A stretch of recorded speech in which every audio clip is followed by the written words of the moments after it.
If you don't like what the government is doing, it would prefer you keep your mouth shut. I prefer you tell the government exactly what you think of it. We hear the phrase war on drugs used frequently, but about 90% of the Drug Enforcement Administration's domestic policing efforts are directed against one drug. And surveys suggest that one drug accounts for about 90% of Americans' currently illegal drug use. That drug is marijuana. Legalize it, and the war on drugs as we know it is over. Oh, but the topic is still largely taboo, simply because the government has invested billions in this fruitless war, and thousands of the government's so-called warriors have a vested interest in keeping that money coming. One man unafraid of taboos is my friend and colleague John Stossel, host of Fox Business Network's Stossel. John, you think the public's attitude about marijuana is changing for one reason or another here in 2010? Don't know. I'm not smart enough to gauge the public, and I won't go there. But I do think it's more than just the money that the government gets. It is intuitive to say some people get high, do bad stuff.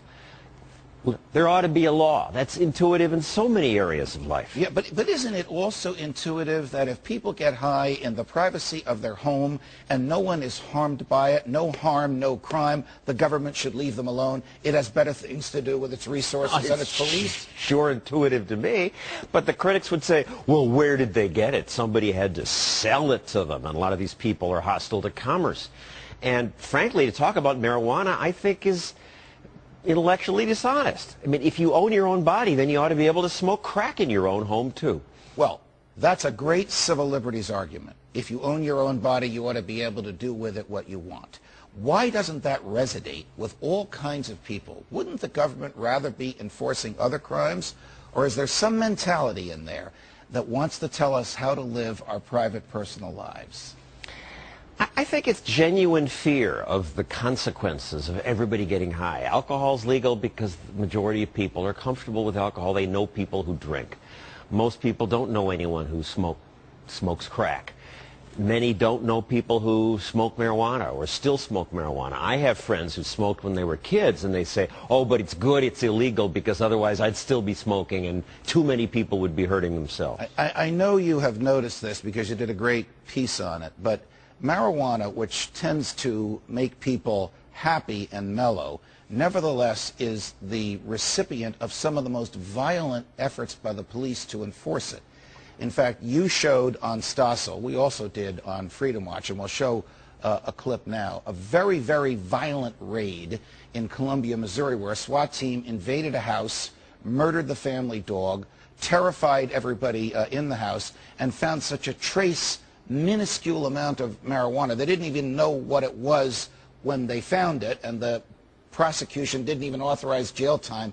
It just authorized a $300 fine. So, stated differently, why is this mellowest of drugs, which has less effect on the human body than alcohol, met with such violence, such ferocity by the police?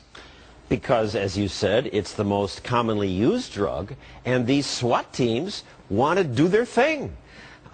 Lawyers like to sue, surgeons like to cut. There used to be a few SWAT team raids a week. Now there's 100 a day. And often they get the wrong house. Right, we're watching this thing in Columbia, Missouri. There's 100 a day like this. It could be the wrong house. It could be an innocent person who's being beaten up, whose home is being invaded because of what they do harmlessly in the privacy of their own home. Yes, 100 to 150 a day. Shooting the dogs is not unusual. And it terrorizes the family. Sometimes, oh, we should have been next door. Sometimes it's based on the tip from somebody who's about to go down for drugs. John, I want you to stick with us. We're going to bring some other folks in on this who may or may not agree with what you and I have been saying. There have been subtle changes in America's drug laws in recent years, but users are still subject to arrest and dealers and drug mules still face stiff mandatory sentences for some offenses. Rob Kampia is executive director of the Marijuana Policy Project, updating us on the conflict between pot and the law. Still with us, my colleague and host of Stossel, John Stossel. Also with us, conservative commentator and author of the book Losing Our Religion, S.E. Cupp. Rob, are you more optimistic than ever that the government will soon learn that prohibition was a failure, that people ought to be able to put into their own bodies whatever they want in the privacy of their own homes, and that taxpayer dollars and police force should be used against real crime and real criminals? Oh, yeah, I'm absolutely optimistic. I mean, public opinion polling has never been higher in support of ending marijuana prohibition. 44% of the American people actually support legalizing marijuana right now. That's more than it was in the 1960s and the 1970s, and in fact, that's the highest level of support than anywhere else in the world. 14 states have legalized the medical use of marijuana. Medical marijuana is going to become legal in Washington, D.C. locally this week after 12 years of fighting, and we're going to see a whole slew of additional states either decriminalizing marijuana or legalizing medical marijuana in the next couple of years. Thank you. S.E., if the number of people that want marijuana legalized goes above 50%, right, would you then concede that it ought to be made legal, or should the government still tell people what to put in their bodies no matter how many people want to use this substance? Right. I mean, I'm not swayed by public opinion. Okay. You know, I don't believe that you legalize bad behavior because you're too lazy to defend good behavior. And I feel like I'm the only one at this table not smoking marijuana.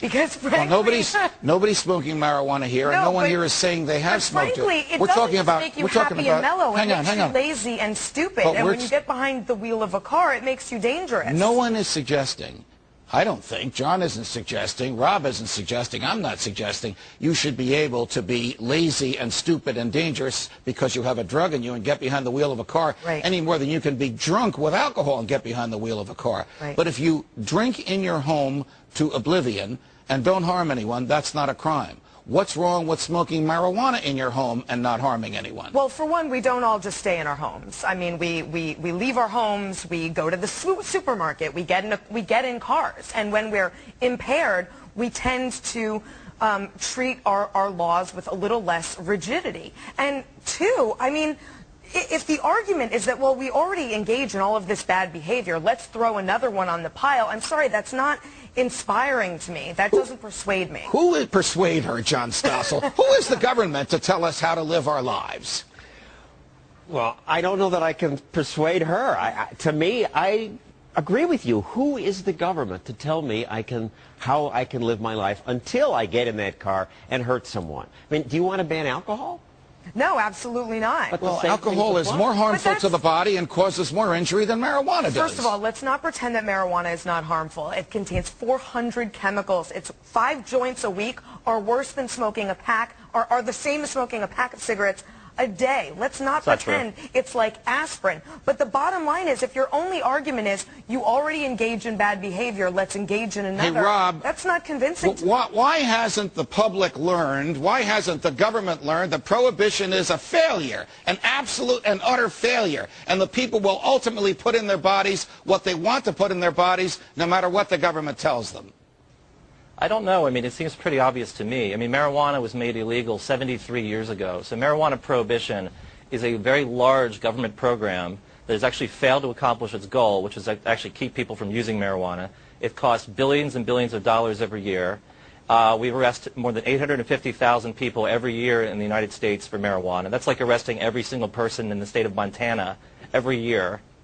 So this is a government program that has never worked. It is not working, and it would seem like conservatives would say, let's get rid of this government program and let's regulate marijuana like alcohol. Thank you. Because you're a conservative politically, should this be up to the states? Should you be able to vote with your feet, as Ronald Reagan once said? Should it be legal in New Jersey and Oregon, but perhaps illegal in Texas and in Missouri? Yes. As a conservative, the answer to that question for me is always yes. But I'm sorry, the facts are there. Sweden, for example, one of the strictest drug laws in all of the world, and they have the lowest drug use. Alaska experimented with legalizing marijuana in the 70s, and the use of marijuana among youths doubled in the course of a year, and so they recriminalized it. Were you surprised when Governor Sarah Palin said she's not in favor of legalization, she just wishes the police wouldn't enforce the marijuana laws? Right, I mean, that did not make a lot of sense. That? She said that right here on this set, John, because as a governor of a state where there is prevalent marijuana use, she's aware of the waste of resources in trying to get people to curb their personal private behavior.